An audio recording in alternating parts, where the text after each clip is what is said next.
আচ্ছা, হ্যালো সবাইকে। আমার গলাটা ফ্যারেঞ্জাইটিসের জন্য ধরা। সেম ডেতেই শ্যুট করা, যেদিনকে আমি কবিতাটি শ্যুট করছি একই দিনে। ওই জাস্ট একদিন ১ সপ্তাহ ছাড়ার মতো করে শ্যুট করে রাখি। যাকে বেশি কথা বাড়াবো না। আগে আমি ঘটনাটি বলে নিই। এটা আমার আ লাইফে আ আজ থেকে ৭ বছর আগে, মানে বিয়ের পরপর ঘটেছে। তখন আমার বাচ্চা হয়নি, বেবি হয়নি। বিয়ের পরপরই আমার একটা আম যেটা আপনাদের বলেছিলাম, বাচ্চার সময় আমার একটা অ্যাক্সিডেন্ট হয়েছিল। আরেকটা অ্যাক্সিডেন্ট আমার হয় আ যেটা একদম বিয়ের পরপর। কারণ আমার শ্বশুরবাড়ি থেকে আমি যেহেতু আমার হাসব্যান্ডও সিঙ্গেল চাইল্ড, আমিও সিঙ্গেল চাইল্ড। তো আমি আ একসাথে সবাই মিলে থাকবো বলে, তো আমার যখন আম আ এইরকমভাবে মানে বিভিন্ন টালমাটাল পরিস্থিতি চলছে, কারণ তখন আমার শাশুড়ি মা খুব অসুস্থ। আমার বিয়ের আগে থেকেই উনি অসুস্থ ছিলেন, কিন্তু হঠাৎই আ আমরা যখন হানিমুনে যাই তখন উনার সেরিব্রাল হয়ে যায়। তো আমরা চলে এসে তারপরে ওনাকে হসপিটালাইজড করি। তারপরে জানেন, একটা সেরিব্রাল পেশেন্ট যখন বাড়িতে থাকে তার মেন্টাল স্টেট কী অবস্থায় চলে যায়। উনি ওষুধ খেতে চাইতেন না, ওষুধ ছুঁড়ে ফেলে দিতেন। আয়া ছিল ২ টাইমের, এবং আমরা প্রত্যেকে ছিলাম। তা সত্ত্বেও ভীষণ চিৎকার চেঁচামেচি করতেন। যেটা হয় আর কি, সচরাচর একজন সেরিব্রাল অ্যাটাক পেশেন্ট যদি সুস্থ হয়ে বাড়ি আসে তারপরে। তো সেই ফেজগুলো চলছিল, এবং তারপরে হলো কি, আমার হাজব্যান্ডের যে ফ্ল্যাট, সেই ফ্ল্যাটটা আমরা ওখানে আর শিফট করা যাবে না, সেটা সেই পরিস্থিতি আর ছিল না। সেই জন্য আমি নতুন ফ্ল্যাটের সন্ধানে ছিলাম তখন। এবং আমার বাড়ি এই যে আপনারা যখন ব্যাকগ্রাউন্ড চেঞ্জ দেখেন, ওই ফ্ল্যাটটা তারপরেই আমার মানে ওইটাই আমার ফ্ল্যাট আর কি, তারপর কিনা। এবং এখন যেটা দেখছেন এটা আমার বাড়ি, এই ব্যাকগ্রাউন্ডটা। তো বাড়ি অর্থে আমার বাবার বাড়ি। তো আমরা যখন যেখানে থাকি সবাই একসাথে থাকি। আমার বাবা মা, আমার বাচ্চা, আমার হাসব্যান্ড সবাই একসাথে। তো ওরকম ওরকম না, আমার বাবা মার বয়স হয়েছে, বা ইভেন আমার শাশুড়ি মা যখন ওই অবস্থায়, তখনও আমরা সব একসাথে বাড়িতেই। তো আমার মনে হয় আমি এটা আমার বাবা মার কাছ থেকে শিখেছি, যে কোনো মানুষ যদি অসহায় হয়, তাকে কখনোই ছেড়ে দেওয়াটা বা বয়সকালে তাকে বৃদ্ধাশ্রমে পাঠিয়ে দেওয়াটা খুব গূঢ় অপরাধ। কারণ তারা আমাদেরকে ছোটোবেলা থেকে বড় করেছেন। একটা সময় আমরাও বাচ্চা ছিলাম, তখন আমরা কিছু করতে জানতাম না। সেই জিনিসগুলো শেখা বা আমাদের যত্ন নেওয়া, আমাদেরকে আগলে রাখা সবই করেছেন আমাদের বাবা মায়েরা। এবার আমরা যদি বয়সকালে তাদের সেকেন্ড চাইল্ডহুডে তাদেরকে বৃদ্ধাশ্রমে রেখে আসি, আমাকে দেখে আমার বাচ্চা সেটাই শিখবে। সেটাই সাধারণ ব্যাপার। হ্যাঁ, এবার দুপক্ষকেই আপনাকে কোঅপারেট করতে হবে। যেমন বয়স্ক মানুষকেও আপনার দিকটা বুঝতে হবে, আপনাকেও তাদের দিকটা বুঝতে হবে। মতপার্থক্য অবশ্যই থাকবে, এক জায়গায় থাকলে বাসনে ঠোকাঠুকি লাগবেই। কিন্তু আমরা কোনোভাবে এটা বলতে পারি না যে তোমরা বৃদ্ধাশ্রমে চলে যাও, কারণ আমরাই তাদের জন্যই একটা বাড়ির ছাদ পেয়েছি, তাদের জন্য নিজের পায়ে দাঁড়িয়েছি। যাকে যে ঘটনাটি বলছিলাম, তো ওই সময় তো উনি আমাকে চিনতে পারতেন যখন সেরিব্রালের পর, কিন্তু ঠাহর করতে পারতেন না যে আমি কে। তো আমার মনে আছে, উনি মারা যাওয়ার আগের দিন আমার হাজব্যান্ডকে ডেকে, জানি না বুঝতে পারে কি না মানুষ, বলেছিলেন যে ও এখন তোর সঙ্গে আছে, তো তাহলে আমার কোনো চিন্তা নেই।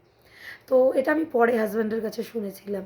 তো আমার হঠাৎই তার আগে, শাশুড়ি মা যখন মারা যাবেন তার আগে আমার যে অ্যাক্সিডেন্টটি হয়, সেটা হচ্ছে আমার পায়ে মোচ লেগে, আমার সিঁড়ি দিয়ে উঠতে গিয়ে আমার বাড়িতেই একদম রাত্রে, তখন ১২টা ১২:৩০, কারণ আমরা সেদিনকে মুভার্স প্যাকার্স দিয়ে আমার শ্বশুরবাড়ির সমস্ত জিনিসপত্র আমরা নিয়ে আসতে গিয়েছিলাম।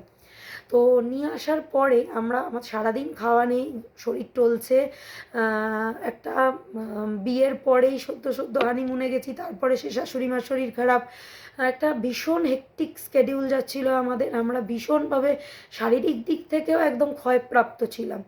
তো আমি উপরে উঠতে গিয়ে আমার পাটা মানে একদম টুইস্ট হয়ে যায়। টুইস্ট হয়ে গিয়ে সিঁড়িতেই আমি বসে পড়ি এবং আমি চিৎকার করে বলছি আমি উঠতে পারছি না, উঠতে পারছি না। তখন আমার হাজব্যান্ড দৌড়ে আসে, লিটারালি আমাকে প্রায় কোলে করতে করতে ওপরে নিয়ে আসে। মানে আমার তখন হাঁটার ক্ষমতা নেই, ভীষণভাবে কষ্ট হচ্ছিল এবং তারপরও পরক্ষণে যন্ত্রণা বেড়ে গেল। আমি দুদিন ডাক্তারের কাছে যাইনি, ভাবলাম কমে যাবে কমে যাবে কমে যাবে, বুঝতে পারছি না। তারপরে ডাক্তারের কাছে যাওয়ার পর, অর্থোপেডিকের কাছে যাওয়ার পর অর্থোপেডিক বললেন আমার কে একটা ইউএসজি করাতে, পায়ের ইউএসজি করানোর পর আমার ধরা পড়লো আমার দুটো লিগামেন্ট ছিঁড়ে গেছে পায়ের। সেই জন্য আমি একদম হাঁটতে পারছিলাম না এবং হালকা চিড়ের মতো খেয়েছে একটা হাড়ে। তখন আমাকে হাড় আর আঙুলে বোধহয়, তো আমাকে বলা হলো যে সিনথেটিক প্লাস্টার করা হবে। সিনথেটিক প্লাস্টার আপনারা সবাই জানেন এমনি তো খুবই সুবিধে, কিন্তু অনেকের স্যুট করে না। এবার আমি এত তখন মানে এক তো গরমকাল ছিল, এন্থার্সে চান করেছি, চান করে ওর ভেতরে জল ঢুকিয়ে দিয়েছি। এবার আমি এত পণ্ডিত মানুষ ছিলাম তখন, নিজের ওপর এক্সপেরিমেন্ট বেশি করতাম আর কি, গিনিপিকের মতো। তো আমি হেয়ার ড্রায়ার দিয়ে জলটাকে শুকোতে গেছি, ভেতরটাতে আমার মানে চামড়াটা উঠে গিয়ে সাদা হয়ে গিয়ে অনেকটা কি বলবো, হেজে যাওয়ার মতো, ঘায়ের মতো হয়ে যাচ্ছিল। তখন ইমিডিয়েট ডক্টর বললো যে ওকে রাখা যাচ্ছে না, তো পাটাকে প্লাস্টার কেটে ফেলতে হবে, তারপর আমাদের আবার দেখে নিয়ে চুনের প্লাস্টার করতে হবে। চুনের প্লাস্টার করলে আমি তো কোনো কাজ করতে পারবো না। আমি ওই অবস্থাতে আমার শাশুড়ি মায়ের শ্রাদ্ধের কাজ করেছি। তো তখন আমি বললাম যে না, আমি রাখবো রাখবো রাখবো বলে যতদিন রাখার কথা ততদিন রেখে আমি যখন কাটতে যাই, তখন আরেক ঘটনা, যিনি কাটছিলেন তিনি একটা সরু স্কেল ভেতরে ঢুকিয়ে কাটছেন, পায়ে ওরকম অবস্থা, হেজে গিয়ে ওরকম অবস্থা, তো ভীষণ কষ্ট হচ্ছিল। এবার উনি এতটাই অনভিজ্ঞ যে কাটতে গিয়ে উনি আমার পাটা বাদ দিয়ে দিতেন পুরো। আমি বলছি যে আপনি কিন্তু উপর দিয়ে মানে কাটছে, আমি বুঝতে পারছি, আমার সেন্সটা বরাবর বেশি, জাস্ট ছুঁয়ে বেরিয়ে গেছে আমাকে, আমার চামড়াটাকে। ওই অবস্থাতে আমি বললাম যে দাদা আপনি আমার পাটা কেটে বাদ দিয়ে দেবেন। এবার ওই অ্যালুমিনিয়ামের যে রুলারটা আপনি ঢুকিয়েছেন, রুলারের পাশে কিন্তু কাটার এটা সাইড হয়ে যাচ্ছে বারবার। তখন বলছে না কিছু হবে না, কিছু হবে না, যে আপনি ভালো করে ওয়াচ করুন, আমার পাটা কিন্তু কেটে বেরিয়ে যাবে। তারপর চেঁচামেচি করাতে উনি আবার হাত ঢুকিয়ে ভালো করে ওটাকে সেট করে, মানে আরেকটু হলে আমার পা বাদ চলে যেত।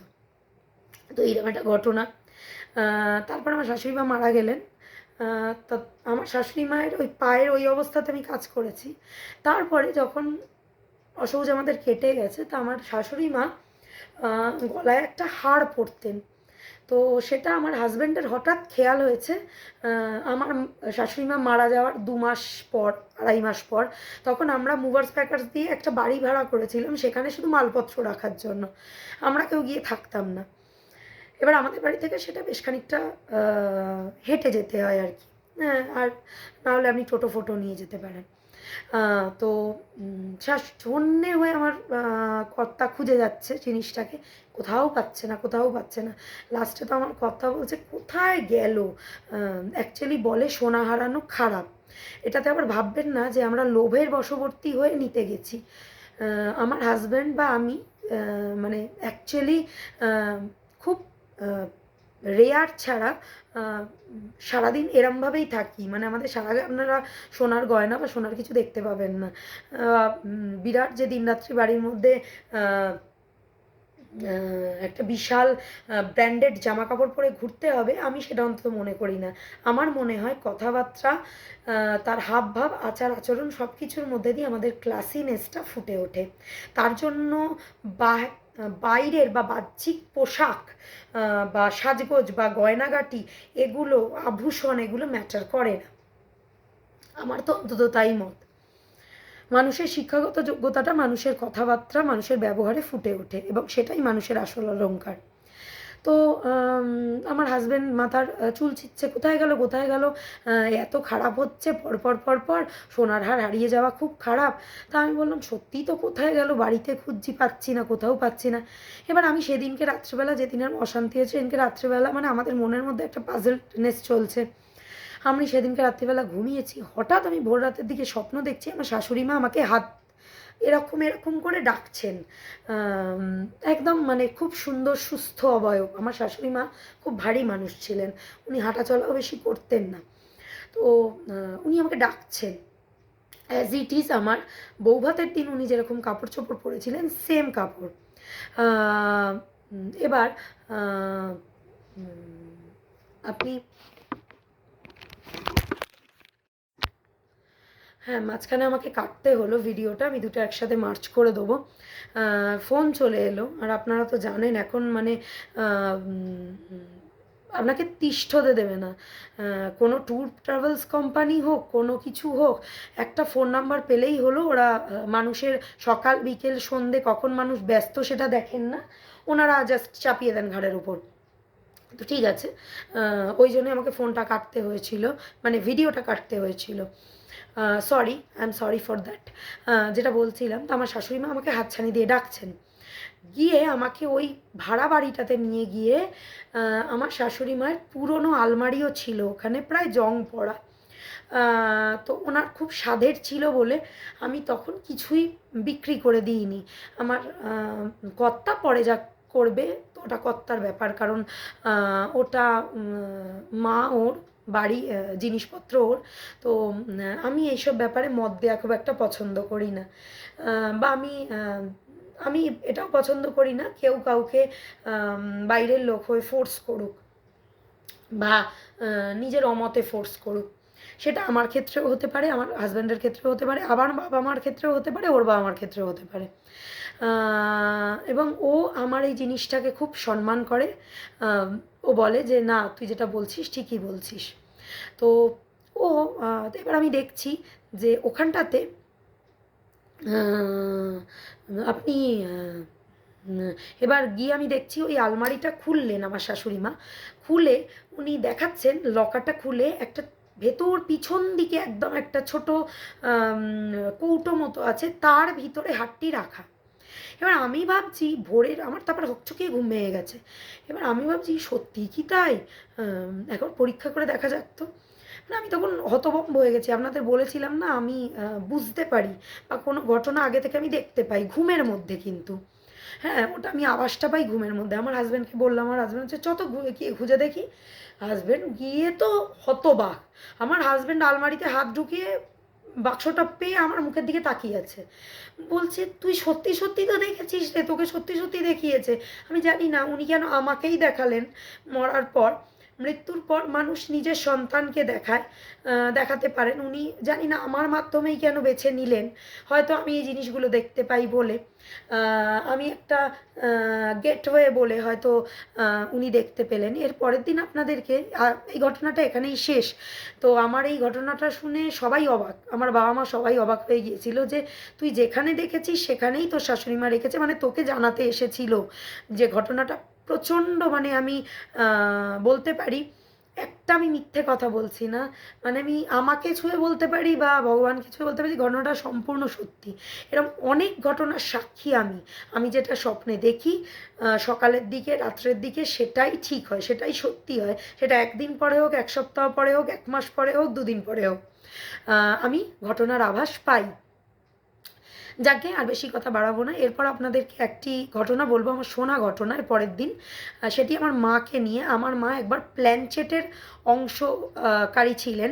তো ওনার কি এক্সপিরিয়েন্স উনি সেটা আমার কাছে এক্সপ্লেন করেছিলেন। তো সেই ঘটনাটা আমি আপনাদেরকে বলবো। আজকের জন্য টাটা।